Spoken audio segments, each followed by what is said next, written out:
And మీరు బయటికి రాగానే సో ఈ రివ్యూస్, బిగ్ బాస్ రివ్యూవర్స్ ఇవన్నీ మరి విని కొన్ని కొన్ని విషయాల్లో కూడా మీరు బాధపడి, కొన్ని ఆనందపడి, అన్ని మిక్స్డ్ ఎమోషన్స్ కూడా బాధ ఏం లేదు బ్రో, అని హ్యాపీగా బాధ ఏం లేదు. అంటే సపరేట్గా దీనికంటూ కూడా సో కే బ్యాచ్ అని చెప్పేసి ఇలాంటివన్నీ పేరు పెట్టి ఇట్లా పిలుస్తూ ఉన్నప్పుడు so how do you feel and what you feel? How do feel అంటే బ్రో వచ్చే ఫుల్ నేమ్ చాణక్య. చాణక్య హిందీలో రాస్తే అక్షరాలే కదా మారుస్తాయి, కన్నడలో అక్షరాలు మారుతాయి.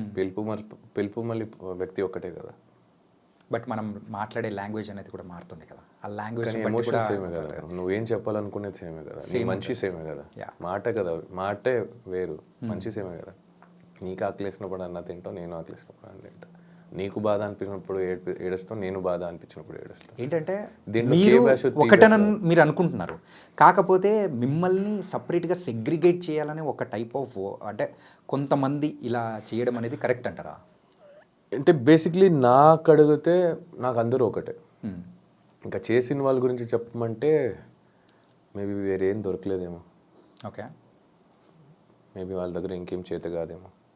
ఈ డివిజన్ యూనిటీగా ఉండాలి అని వీళ్ళే ఒక చోట వీడియో చేసి పెట్టేవాళ్ళు, వీళ్ళు వేరే బ్యాచ్, వీళ్ళు వాళ్ళ బ్యాచ్ అని చెప్పి మేబీ గేమ్ ప్లాన్ ఏమో, మేబీ వాళ్ళ గేమ్ ఏమో, మేబీ వాళ్ళకి వచ్చేది అంతే ఏమో.